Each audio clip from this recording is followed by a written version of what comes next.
सेबी कहता है कि डिजिटल गोल्ड या ई गोल्ड को वो रेगुलेट नहीं करता। दूसरी तरफ जार ऐप के अंदर आपको जो डिजिटल गोल्ड या ई गोल्ड मिलता है उसमें आप 30 रुपए से ज्यादा का विड्रॉल जब लगाते हो तो कई सारे लोगों को इश्यूज आ रहे हैं।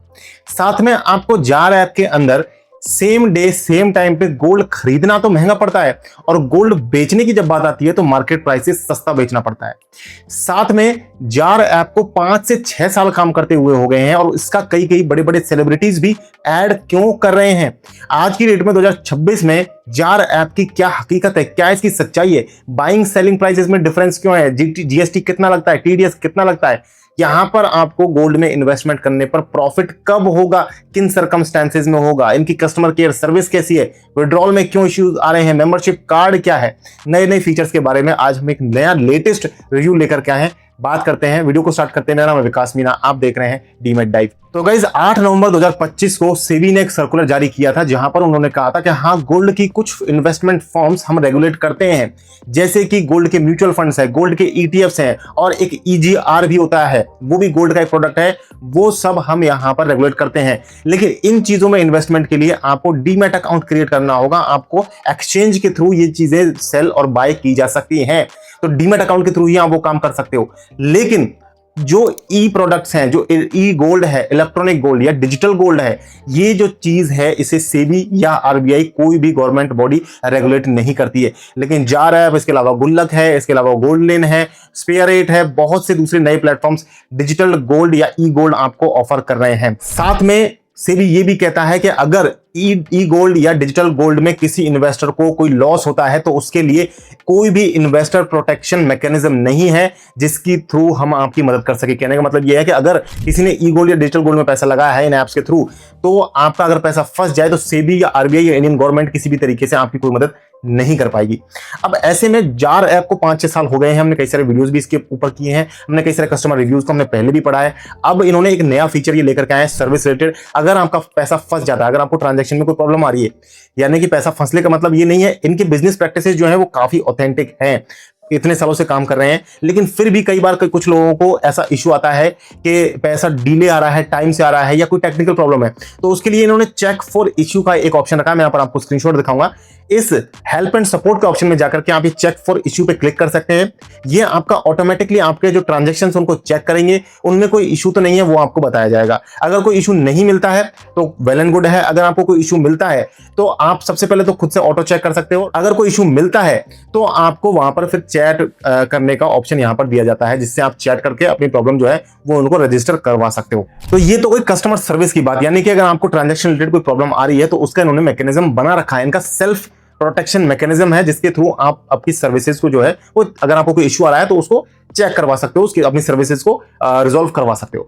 अब बात करते हैं कि विड्रॉल के टाइम पर कई लोगों को इशू आ रहा है। सबसे पहला इशू ये आता है कि अगर आप पैसा डिपॉजिट करते हो तो आपसे कोई आइडेंटिफिकेशन, कोई प्रूफ नहीं मांगा जाता, लेकिन जब आप पैसा विड्रॉ करने जाओगे 30 रुपीज तक तो आप विड्रॉ कर सकते हो, लेकिन 30 रुपीज से ज्यादा जैसे ही आपने विड्रॉल का डालोगे आप, तो नए यूजर्स के लिए बता रहा हूं कि आप, अगर जो पुराने यूजर हैं उनको पता होगा ऑलरेडी ये चीज, तो नए यूजर के लिए बता रहा हूं कि अगर आप 30 रुपीज से ज्यादा विड्रॉ करने की कोशिश करोगे तो उसके लिए आपको आइडेंटिटी वेरिफिकेशन कंपलसरी है। पहले आपको आइडेंटिटी वेरिफिकेशन करवाना होगा, उसके बाद ही आप पैसा विड्रॉ कर पाओगे। अब आईडी वेरिफिकेशन भी ऐसा नहीं है कि तुरंत आपने डाला डॉक्यूमेंट तुरंत हो जाएगा, नहीं, आपको सारे डॉक्यूमेंट जो है वो एक ही बंदे के डालने होंगे। कई बार कई लोगों का आईडी वेरिफिकेशन भी पूरा नहीं हो पाता और फिर वो ऐप के ऊपर शक करते हैं, डाउट करते हैं। ऐसा इसलिए होता है कि अगर आपने, मान लीजिए फोटो तो आपने आपकी डाली, आधार कार्ड आपने खुद का डाला है, पैन कार्ड खुद का डाला है, लेकिन आपने बैंक अकाउंट डिटेल अपनी मम्मी पापा भाई बहन किसी और की डाल दी, दोस्त की डाल दी है, तो आपका आईडी वेरिफिकेशन कंप्लीट नहीं होगा।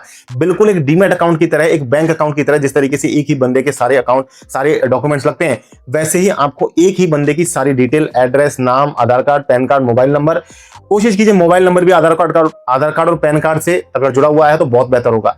इसके साथ में आपको बैंक अकाउंट डिटेल भी उसी बंदे की डालनी है। तो ये सारी चीजें करेंगे तो आपका आईडी वेरिफिकेशन जल्दी हो जाएगा और उसके बाद आप पैसा विड्रॉ कर पाओगे। अब एक क्रिटिकल चीज ये है कि यहां पर अगर आप देखो तो गोल्ड का जो प्राइस है मैंने आपको पहले भी कई वीडियोस में बताया है कि गोल्ड का जो प्राइस है आपको जार ऐप के अंदर मिलेगा, और आप उसे अगर क्रोम पर जाकर के दूसरे मार्केट के प्राइस से अगर कंपेयर करके देखोगे तो आपको उसमें 100, 150, 200 रुपए का डिफरेंस दिखाई देता है।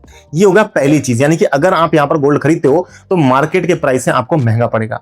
यहां पर जब आप सेलिंग प्राइस को चेक करोगे तो सेलिंग प्राइस को मार्केट के प्राइस से कंपेयर करोगे तो जो सेलिंग प्राइस है वो मार्केट प्राइस से कम मिलेगा, यानी कि आपको गोल्ड खरीदना तो पड़ रहा है महंगा और बेचना पड़ रहा है सस्ते में। इसके साथ साथ आप इसी ऐप के अंदर एक ही दिन एक ही टाइम पर अगर गोल्ड के बाइंग और सेलिंग प्राइस को चेक करोगे उनमें भी आपको 100, 150 रुपए का डिफरेंस दिखाई देता है। तो इसे ये कहते हैं स्प्रेड।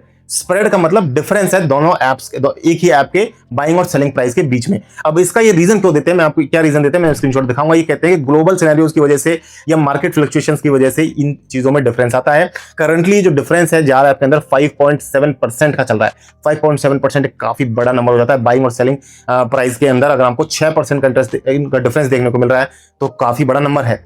इसके अलावा आप जब भी गोल्ड बाय करोगे तो आपको उसके जितने भी अमाउंट का आपने बाय किया, जैसे 1000 रुपए का बाय किया है तो 3% यानी कि 30 रुपए का आपको जीएसटी पे करना पड़ेगा। इसके अलावा जब आप उसे विड्रॉ करोगे तो आपको उस पर 1% का टीडीएस भी देना पड़ेगा।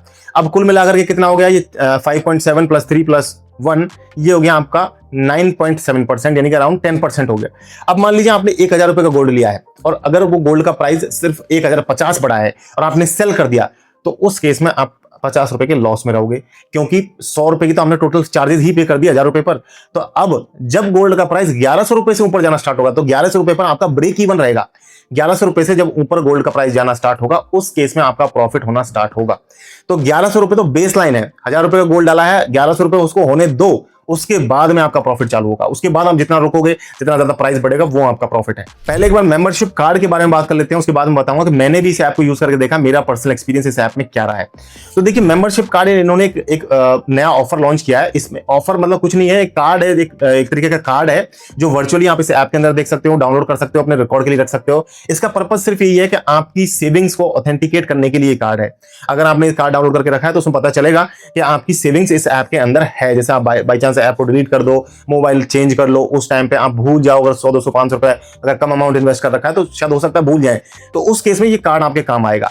हालांकि इस कार्ड का कोई एडिशनल बेनिफिट कुछ भी नहीं है, ना तो आप इससे कोई एटीएम से कैश निकाल सकते हो, ना आपको इससे कोई डिस्काउंट मिल रहा है, ना कोई आपको एडिशनल गोल्ड मिल रहा है, कोई ऑफर भी अभी इस मेंबरशिप कार्ड पर नहीं है। मेंबरशिप कार्ड सब लोगों को नहीं मिल रहा है, मेंबरशिप कार्ड सिर्फ उन्हीं लोगों को मिलेगा जिन्होंने एक सर्टेन सेविंग माइलस्टोन जो है वो अचीव कर लिया है, जैसे 10,000 रुपए का, 50,000 या 1,00,000 रुपए का। इस तरीके से कोई भी एक अमाउंट आप सर्टेन अपने को सेविंग की माइलस्टोन हासिल कर लिया है, उसके बाद ही आपको ये मेंबरशिप कार्ड मिलेगा। अब मेरा एक्सपीरियंस इस ऐप को लेकर के क्या है, देखिए मैं भी इस ऐप के ऊपर 5-6 साल से इन्वेस्टमेंट सेविंग्स थोड़ा बहुत करता हूं, मैं बहुत ज्यादा नहीं करता, जिसमें आपको दिखाने के लिए यूज करके मैंने आपको देखा है, कई बार मैंने वीडियोस में आपको बताया भी है। तो हाँ, ऐप सही है, स्मूथली काम करता है, पैसा भी टाइम से विड्रॉ होता है, टाइम से डिपॉजिट होता है। लेकिन हाँ, ये बात जरूर है कि ये जो ऐप है ये सेबी, आरबीआई या गवर्नमेंट की किसी भी रेगुलेटरी अथॉरिटी के इन्वेस्टर प्रोटेक्शन मैकेनिज्म के अंडर नहीं आता है। अगर किसी को कोई लॉस होता है, प्रॉब्लम होती है, तो आप गवर्नमेंट के पास कहीं भी शिकायत नहीं कर सकते हो। और इसीलिए स्पेशली आरबीआई ने सेबी ने इस सर्कुलर 8 नवंबर 2025 को जारी किया था। हालांकि इस सर्कुलर के पीछे ये भी रीजन हो सकता है कि इनके कुछ कॉम्पिटिटर्स हैं, जैसे डीमेट अकाउंट्स हैं, वो उनका गोल्ड का बिजनेस कम हो रहा है इस तरीके के ऐप्स की वजह से, तो हो सकता है उन्होंने सेबी तक पहुंच करके इस तरीके का सर्कुलर जारी करवाया हो। बाकी आप खुद समझदार हैं। आज के वीडियो में इतना ही। अगर आपको वीडियो पसंद आया है तो वीडियो को लाइक जरूर करें। मेरे फेवरेट डीमेट अकाउंट्स के लिंक मैं डिस्क्रिप्शन में दे दूंगा, वहां से आप जाकर के डीमेट अकाउंट बना सकते हैं, वहां से आप गोल्ड में इन्वेस्टमेंट भी कर सकते हैं। जो सेबी रेगुलेटेड प्रोडक्ट्स हैं, ईटीएफ्स हैं या गोल्ड म्यूचुअल फंड्स हैं, उनमें आप वहां से इन्वेस्टमेंट कर सकते हैं। आज की वीडियो में इतना ही। मैं मिलूंगा नेक्स्ट वीडियो में, तब तक के लिए वीडियो को लाइक करें, चैनल को सब्सक्राइब करें इस लगातार वीडियो को देखने के लिए। मैं मिलूंगा नेक्स्ट वीडियो में, तब तक के लिए जय हिंद, जय भारत।